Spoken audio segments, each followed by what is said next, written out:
It's a bit windy, so I don't really know how much my voice is going to come through here, but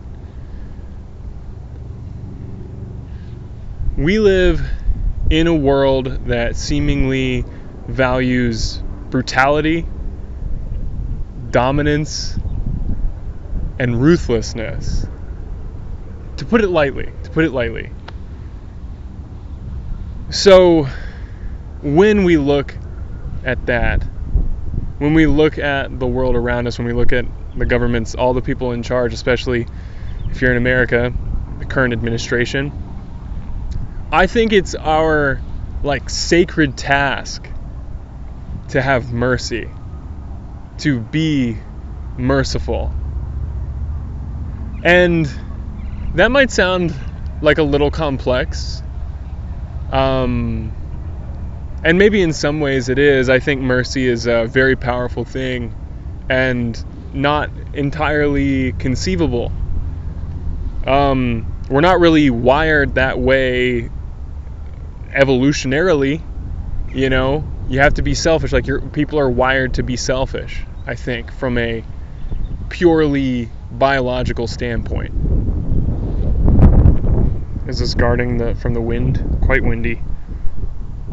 Anyway,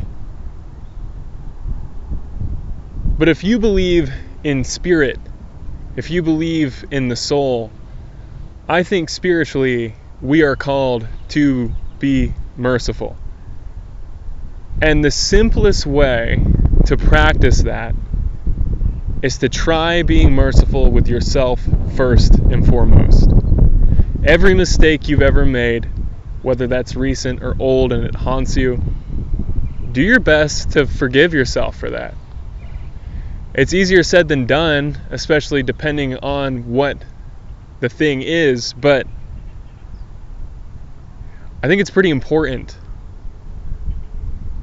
It's pretty important for you so that you can go about living and living well.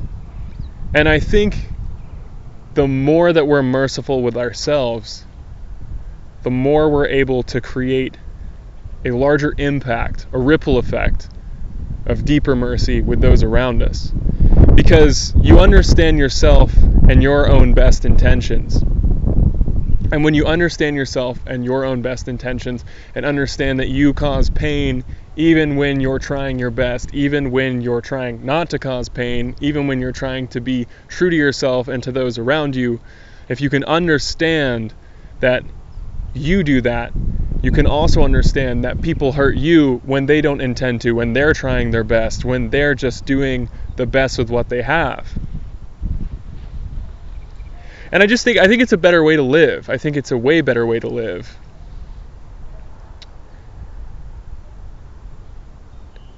And as we become more and more disconnected from our own spirit, I think we become more and more disconnected from mercy and get into these mindsets of domination and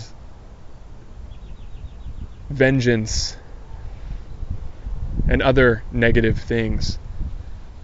Very negative things. So it starts with you, I think. I believe it starts with your ability to have mercy on yourself for your own shortcomings and to understand that you're always trying your best and to keep trying your best. Because if you can have mercy on yourself for not being your best self, it will allow you to keep going so that you can become your best self. And it will allow you to understand that everyone around you, for the most part, it can allow you to understand that most people around you are also trying to become their best selves. So, have mercy. Have mercy.